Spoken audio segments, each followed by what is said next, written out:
for coming, and today we're going to be talking a little bit about migraines. It's a hot topic nowadays. So, first, what is a migraine? Generic definition that it's been shown, like a genetic neurological disease that can cause severe throbbing pain, usually on one side of the head. And this is what, in the past, a lot of researchers thought a migraine was just a severe, debilitating headache. And that's why they called it migraine. The word migraine actually means pain on one side of the head. But now, as more research is coming out, we're finding that it may not be, like, you can have a migraine anywhere, which is what we'll get into. It affects roughly 12% of the population. It's more common in women than in men.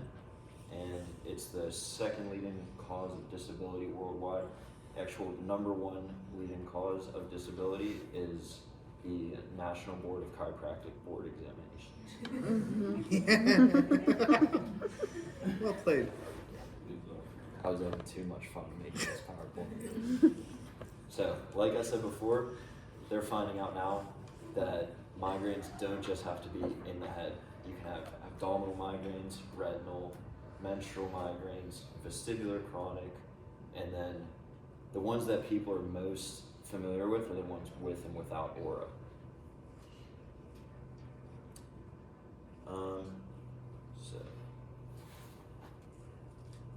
Originally, people thought that migraines were a vascular problem because it causes that throbbing headache. So you're thinking more it's an arterial issue and blood flow problem. But like I said, newer theories are pointing more towards aberrant neuron firing is the actual cause, which makes more sense. And the reason why you can experience migraines in different parts of your body, it doesn't just have to be because of the blood flow to your brain. And again, this also makes sense because one of our cranial nerves, the trigeminal nerve, innervates most of the major blood vessels in your brain, along with the meninges surrounding your brain. So that would make sense that if your trigeminal nerve is misfiring, either receiving too much or too little stimulation, then you're going to develop issues because it's controlling those blood vessels.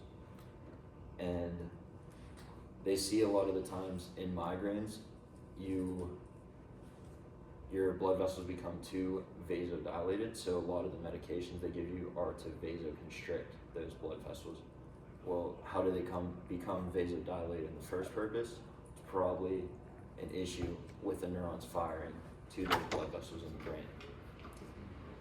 And then what that leads to, aberrant nerve firing, is this thing called cortical spread depression, which is just a massive depolarization to a specific or generalized area in your brain.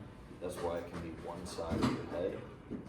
So there's massive depolarization, and then this,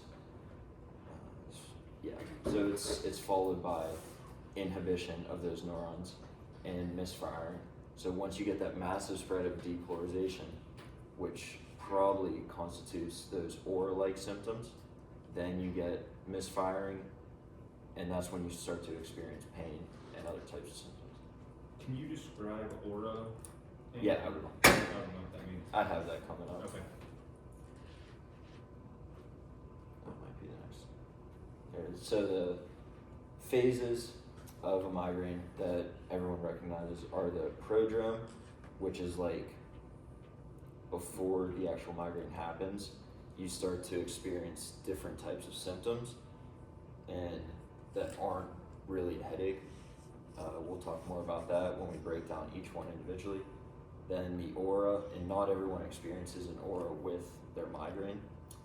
Then the headache or peak. And again, I added in the word peak because as they're finding out, a migraine doesn't just have to be a headache. So this is just the peak of the symptomatology you experience.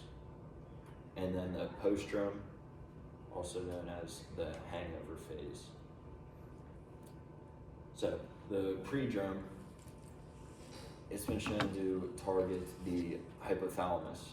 And so you can get symptoms like yawning, mood changes, lethargy, sweating, difficulty focusing, feeling cold, thirst. So, what is the hypothalamus responsible for? Our autonomic nervous system. It plays a large role in regulating all of those things. So that makes sense that you could be sweating, you could have lethargy if you're in too much of a parasympathetic state, you're feeling cold, your temperature regulation's off, and you're thirsty. So that makes sense that during the prodrome, it's targeting the hypothalamus specifically. And then we get into the aura phase. So with an aura, only like 25% of people experience an aura with their migraine. So may or may not happen, but there's changes in cortical function, blood circulation, and the neurovascular integration.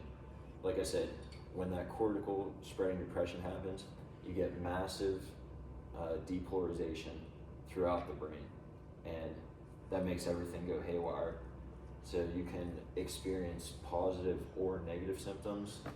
So positive things you're going to kind of be adding, such as you're going to be seeing bright lines, shapes, tinnitus, paresthesia, or allodynia. And the negative symptoms, you're going to be losing things, such as your vision, hearing, sensation, or your sense of motion. One of the most common symptoms that people experience with an aura are scintillating scotomas, which are in both of these pictures. They're just kind of like bright, fuzzy little spots in your eye. Rabatsky's a bright, fuzzy little spot.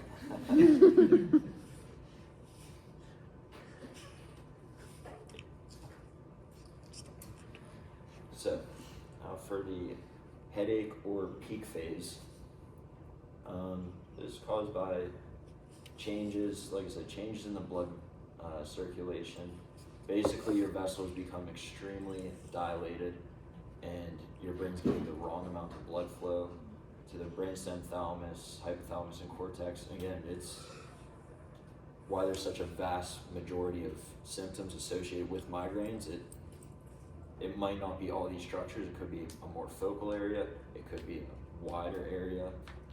And again, that's why we still don't fully understand the mechanism of migraines. There's more and more research coming out every day, but it's, I don't know, flip a coin on your symptoms and could be right. But the headaches are normally unilateral, normally last like 4 to 72 hours, this phase, whereas one thing I forgot to say about the aura, that only lasts like up to an hour before the actual migraine starts. The prodrome can last like 1 to 2 days before. So people who've had migraines before, they'll start to know that they're about to have a migraine 1 to 2 days before. And do you get auras? Yeah. Yeah. All the time? Yeah. Okay. Yeah, and again, it's different with every patient because there's a large genetic basis, a lot of different factors that go into actual migraineurs. Some of the symptoms, common symptoms: nausea, vomiting, sensitivity to light, sound, runny nose, pain, hypersensitive to pain where things shouldn't be causing pain. So if I flick you, that could cause severe pain when it shouldn't. Lacrimation and osmophobia. That's osmophobia is sensitive to odors. The postdrome or hangover phase. Basically, I know probably none of us have ever experienced a hangover in here because we're all perfect students, like myself. But for the I don't even know what alcohol is. Yeah, me neither. Never touched it. But that's what it basically is.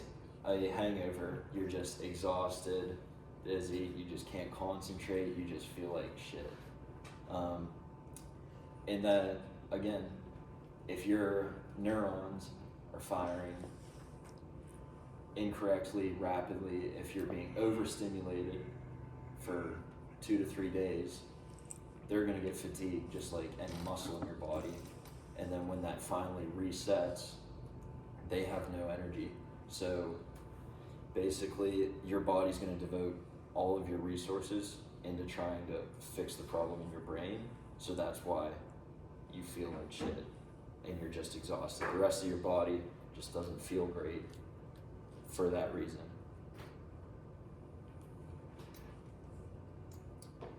So, some of the common triggers of migraines are, the most common one, not surprisingly, is stress, hormonal changes during menstruation, ovulation, or pregnancy. Those hormonal changes, that's a reason why migraines are a lot more common in women than men. Skipping meals, weather changes, excessive or insufficient sleep, odors, neck pain, and alcohol.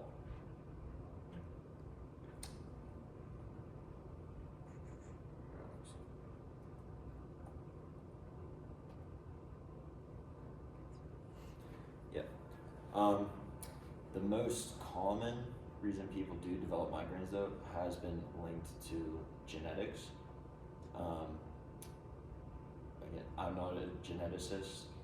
If you want to look into it, there's a bunch of different factors, main ones that it's like, I didn't find a specific percentage of how much more likely you are to develop. Some places say like 2 to 3 more times likely. Some places say 50% more likely. It's, again, because there's a bunch of different genes that do encode and make you more susceptible to migraines. But it's not just genetics. Again, if you're playing poker, you get a hand of 5 cards. Genetics is only one of those cards. It's these other things: stress, diet, exercise, environment. It's all those other things. And it's kind of like if you're filling up a bucket. So once your bucket overflows, then you have the migraine. So if you just have genetics, but you live a healthy lifestyle and you're not stressed, it's a good chance you may not develop migraines. But if you're stressed, your diet sucks, you're sedentary, you don't get good sleep, you're setting yourself up for a greater chance to develop migraines. So these are just the diagnostic criteria, and if you ever deal with a patient with that you think is having migraines, you don't have to memorize these. Dr. Norcus showed me our wonderful Palmer library. If you go into the databases on Dynamed, you can literally search up diagnostic criteria calculator for migraines, and just take your patient's symptoms, check the boxes that they're having. It'll tell you if they meet the criteria for a diagnosis of a migraine. But again, even with that, it kind of sucks because of how vast and different each migraine can be. So some people may have some symptoms, but not all of them that meet the criteria. So they could probably potentially be experiencing a migraine, but they just don't fit in these lines, which,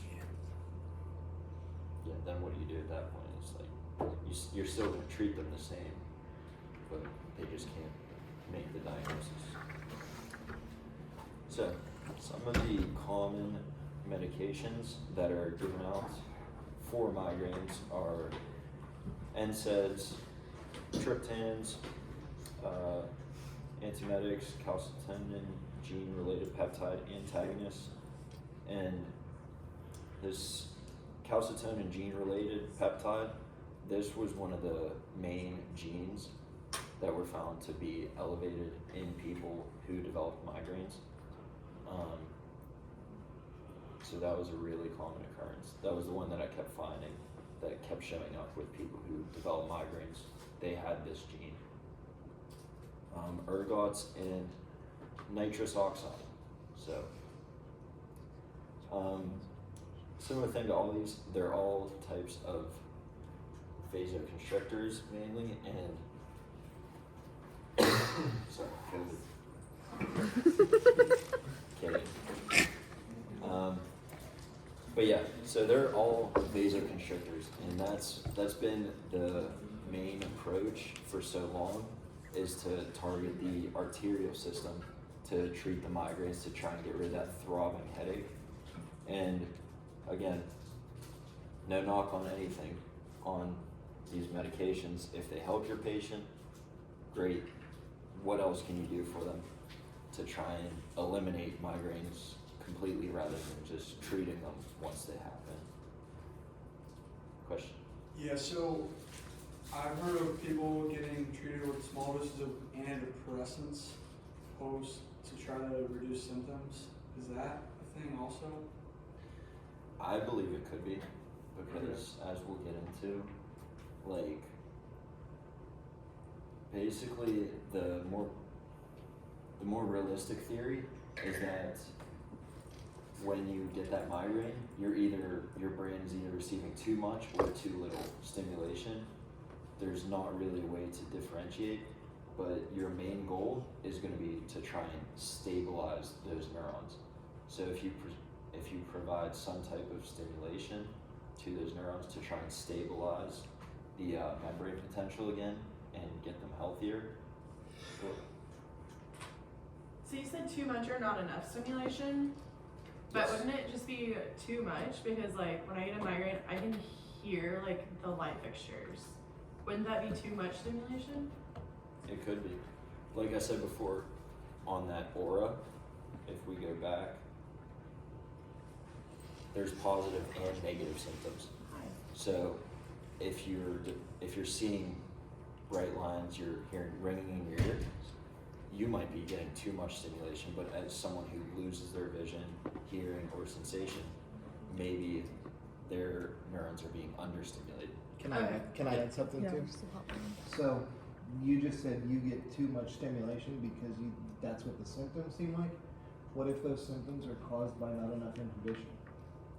So it's like my brain is like looking for Right. that. Okay. You know, so let's say I passed out right now. Did I have an overstimulation to my vessels, or did I have an understimulation of something else? There's no way to know. There's no way to know.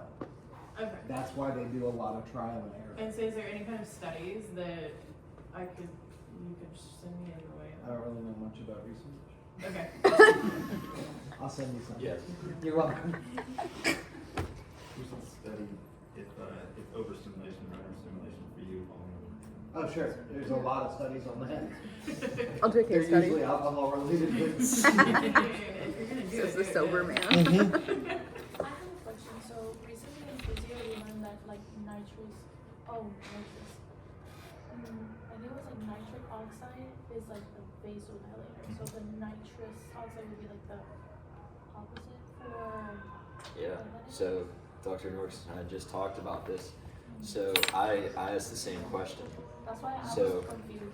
Yeah, the answer he gave me was, if your vessels are already dilated and you give it more vasodilation, if you stretch it too much, it could have that reactionary response to constrict.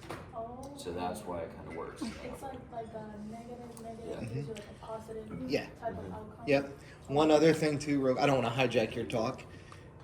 The other thing to think of too, when like he did a great job with this slide, he's talking in generals. You know when we say like fight or flight, we go, oh, it's vasodilation. It constricts centrally. It dilates peripherally, so that blood goes from center to periphery.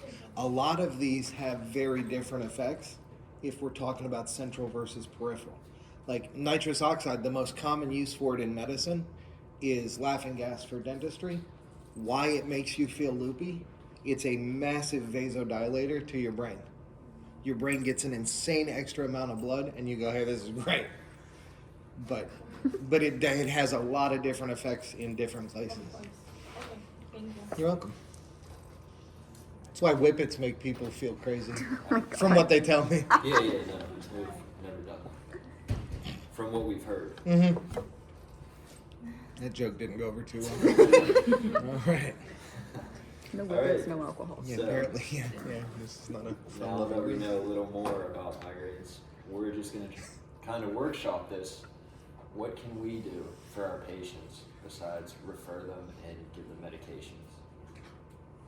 I mean, I got consistent adjustments like 3 times a week for 3 months, and my migraines, like, Do they help?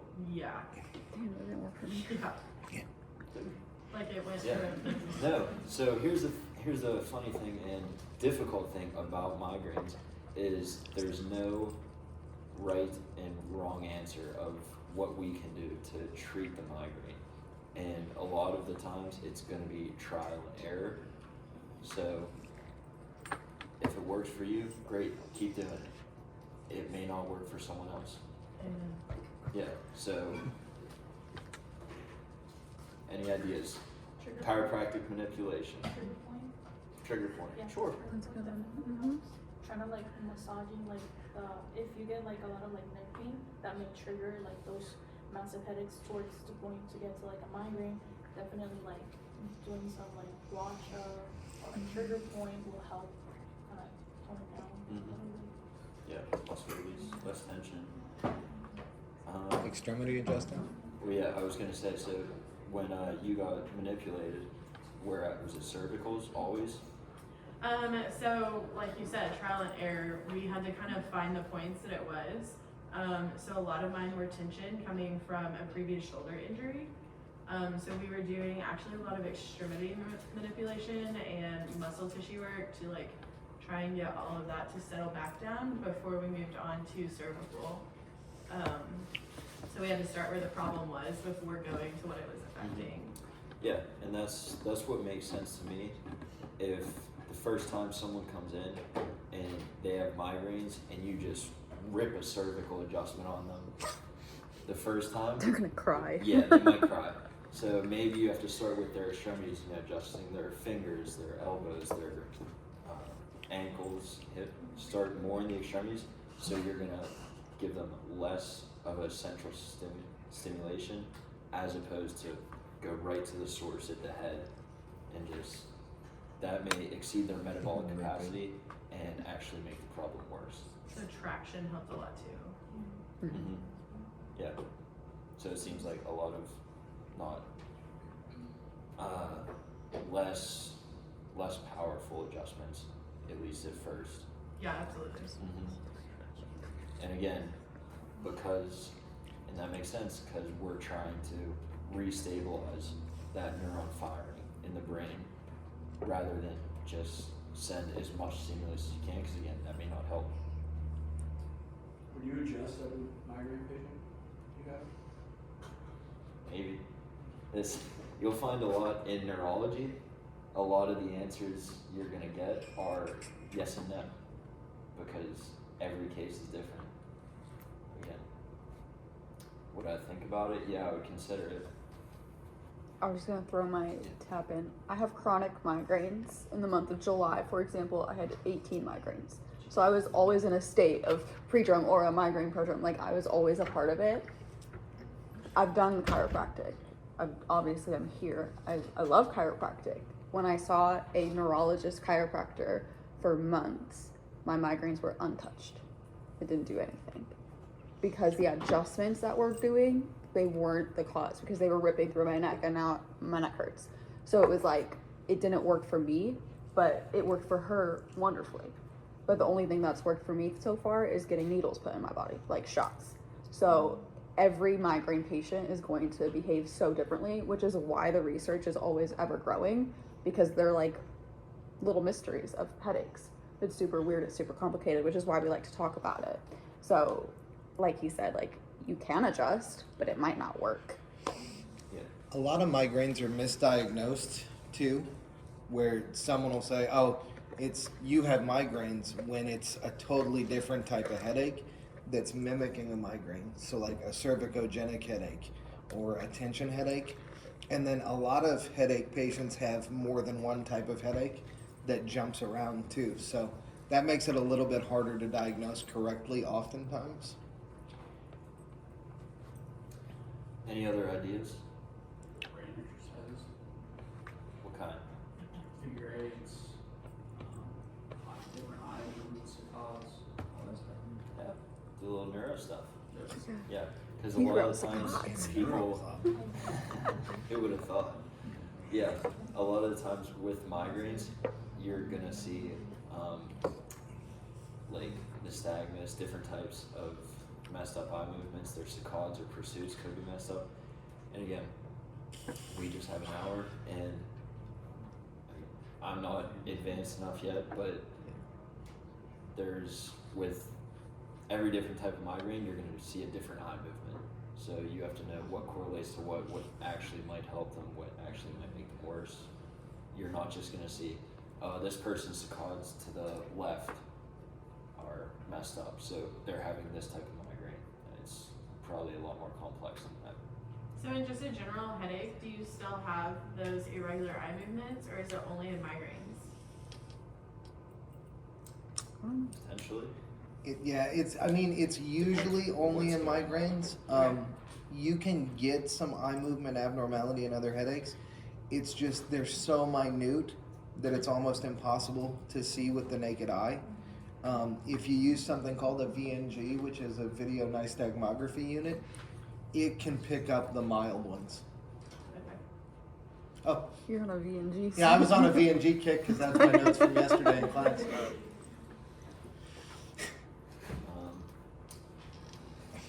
What about lifestyle modifications? Nutrition. Ask them about their diet. Ask them if they exercise. How's their sleep? Stress, nothing like it. Yeah, what's their job like? Yeah, a lot of treatment will be, at the very least, if they have some like comorbidities, lifestyle choices, like some risky lifestyle choices, maybe try and change that, because that could be very beneficial as well. Is it within our scope? Oh, sorry. Is it within our scope of practice to go down the medication route with them? No. Because there was a medication that I was on that was making my migraines worse. We cannot talk about medications with patients. You Okay. cannot recommend they come off. You cannot recommend they go on. We can't take them off or on. Yeah. We can tell them, have a conversation with your That's prescriber. more what I was headed Yeah. towards, Yeah. is a conversation of talking to the prescriber. Mm-hmm. Yep, we can't tell them to come on or off, but yeah, we can say, hey, maybe have a talk with your doctor about either trying something else or coming off of this. Yep. Okay. Also, there's a lot of chiropractors that have supplements in their practices. Yep. Be good to influence them in that way. Try a certain supplement that might help as well. Are there one that do? You had a lot of medications on that one slide today. You have certain non-prescription supplements that would help. Supplements, I didn't really research a lot. The one major one I found, let's go to the next slide. These are some of the ideas that Dr. Nordquist and I came up with, and one of the ones is caffeine, because caffeine is a potent vasoconstrictor. So patient comes in, a shot of espresso or something. It would help. That's in our scope. Yeah. I wanted to ask, like, maybe, I know that the approach could be like the lifestyle, getting them like adjusted, doing trigger point, maybe like in between active or passive rehab and stuff like that. Maybe getting them like some blood work. Maybe there's like a hormone imbalance that could maybe like triggering. It could be like another type of approach. Obviously Absolutely. out of our scope, but you Yeah. know. No, we're allowed to order blood work. Yeah. Depending on what state you're in. That is true as well. Yeah, so peripheral nerve stimulation, in the article I found. What the hell is going on? That's what I'm wondering. Where are they? What are they doing? What? Why are they screaming? Are they drunk? A little too excited for board. You see? Migraine inducing. Yeah, so peripheral nerve stimulation, specifically trigeminal nerve stimulation, has been some of the more effective treatments for treating migraines. And again, Going to your meeting, huh? Yeah, I gotta go. Yeah. Yes. So the first study that I found, basically they had an implantable device on the person's occiput, and they were just stimulating the occipital nerves, and that had roughly a 50% reduction in symptoms during the migraine attack. Then the trigeminal nerve stimulation, they had a supraorbital transcutaneous device, and I'll show pictures of these on the next slide. Basically, it's just on your forehead, and it's sending frequencies to that trigeminal nerve, because specifically to the ophthalmic branch, V1 of the trigeminal nerve. And again, there's no criteria of what frequency should I send, and everything I've been learning in neurology when they're talking about like galvanic stimulation, nerve stimulation, the professor always says, I don't know, turn it up, see if it feels better. If it makes it worse, turn it down. Just guess and check, pretty much. And we talked about lifestyle modifications and aromas, like you were saying. Yeah, because certain aromas have been shown to help with depression, anxiety, because they stimulate the frontal lobe. And so just find something that your patient likes to smell, or use different essential oils. They can just rub a little under their nose, and maybe that helps. Do it every time they come in. Have them do it at home if they're ever feeling stressed, because if you're less anxious and less depressed, you're probably going to be less stressed. We talked about eye movement exercises, and again, patient to patient case. You're going to have to see what's actually going on with your patient before you decide what eye movements you want to do with them. And trigeminal nerve stimulation. I've also heard of vagus stimulation. If it is stress, Yeah. stimulate the vagus nerve to give that person a better back. Yeah, that is also true. The studies I looked at were mixed on whether or not vagus nerve stimulation is effective. The vagus nerve is the other one that innervates a lot of the meninges in the brain and is responsible for that. So maybe, I don't know. Yeah, the main one I found was trigeminal nerve stim has been shown to help the most with patients, but vagal nerve could help you. Maybe if someone's experiencing like an insane amount of aura, maybe that's more autonomic nervous system, so you do want to do more vagal stimulation with them. What else can you do in your office? Change the environment, make it super quiet, treat them with the lights down, stuff like that. So a lot of this is going to be just, it seems really simple, but it could have drastic effects on helping your patient. And you just got to get creative with it. And my advice would be to start small, find something that helps them, and then layer it on as you work throughout your treatment. Don't just find all the, oh, I want to give this person aromas, I want to give them caffeine when they come in, I want to give them a trigeminal, I want to manipulate them. Don't do all that the first time. See how they do, because again, you don't want to exceed their metabolic capacity to what their brain can handle, and then actually end up making it worse. And sometimes you may, and then you know, okay, that's their limit. Next appointment, we're gonna do a little less. See how they do with that, and then build, then layer something else on.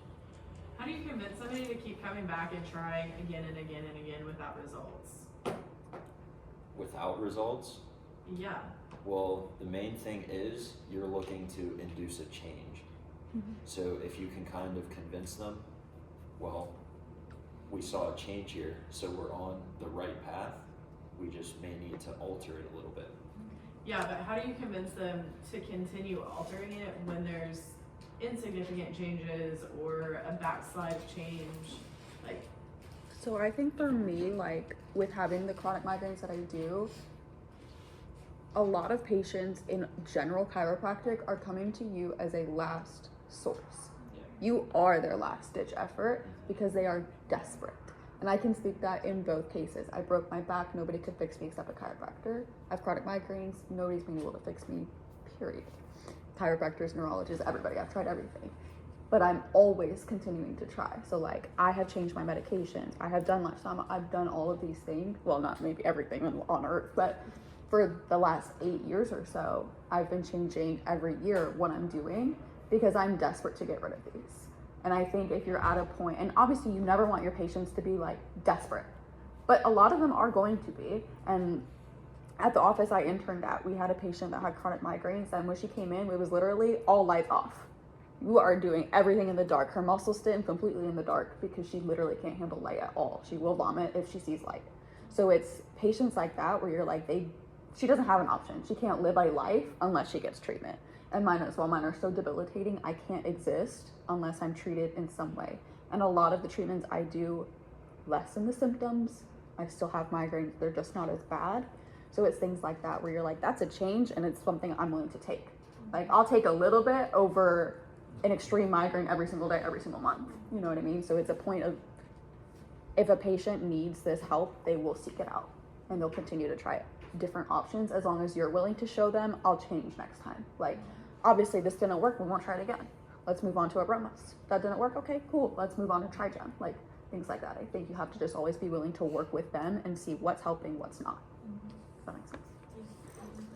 Sorry. Yeah, it can be tough, but again, just be honest with them.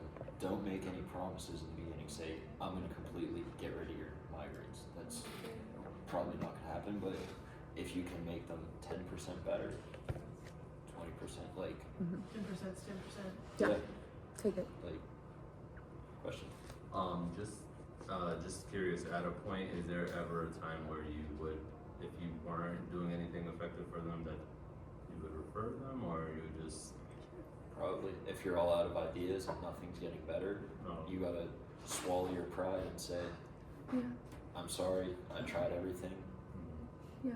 Like, yeah, try and find someone to refer them to if you know someone that maybe can help. But That's why again, networking is so good too. Whether you know medical neurologists, throw them to them, or you know better functional neurologists. Like, if I didn't know something and I worked in Port Orange, Dr. Kingsley also works in Port Orange. I guarantee you she's better than me. You know what I mean? Things like that. Like, know your career, know your specialty, and know the people in it that you can start sending others to. Because at the end of the day, everybody has a limit to their talent, you know? Yeah, and again, you can't have a big ego. Like, be willing to admit that you're wrong, and I'm sure your patient would appreciate that more than anything, with you just being honest with them, saying, sorry, we did everything I know. And then maybe you should refer them to someone else, and someone else fixes them. You reach out to that doc and see what they did differently, Yep. and you learn from it for next time. So, again, just honesty with your patients. Don't make promises you can't keep, and do your best. Migraines are a tough one. Yeah. There's no cookie cutter technique that's been found, at least discovered as of yet, that works for every single migraine case. Toggle. It's Yeah. always toggle. Yeah. These are just some of the nerve stimulator devices. The top one is the transcutaneous supraorbital neurostimulator, and the other one is a portable oral neurostimulator. So whether it's on the forehead or the bottom one, it actually goes on your tongue and stimulates the tongue that way. And both have been shown to help. Again, does it help everyone? No, but something you can try or recommend. Again, biggest thing is just having a bunch of tools in your toolbox, not just chiropractic manipulation. Being able to try at least a bunch of different things and getting creative with your treatment plans. Because more than likely, something could help them, rather than if you try one or two things, they may not see improvement. I actually have a question. For a neurostimulator, does it feel similar to like a muscle? So like, are you gonna feel tingles on your tongue, or do you not feel it because it's the neurons? So I've used, Oh, really? I've used the Savoy for 5 or 6 years now, Yeah. probably 8. And it feels like it'll like make you want to close your eyes and sleep, and it just feels like there's waves going into your brain. It's like really calming. That's It's cool. really, really good Yeah. for getting rid of a migraine when it starts, or like when you feel it coming up, and like stopping it in the process. Cool. Doesn't work all the time. Sure. Using these all goes back to neuron theory, and I'm sure all of you have heard at some point about a neuron's resting membrane potential and how it has to get the threshold to actually fire. So when your neuron becomes sick or understimulated, it actually raises the resting membrane potential, which makes it closer to threshold, so it takes less of a stimulus to fire, and that's when the migraine, you start to experience symptoms because all those neurons are firing when they shouldn't be. And so when you use these neuromodulation devices, that's just kind of providing enough but not too much stimulation to try and reset that back to where the resting membrane potential is normally. So that's why I think people see a lot of reduction in their symptoms using these. Any questions? All right, well, that's all I have. Thank you guys for coming today.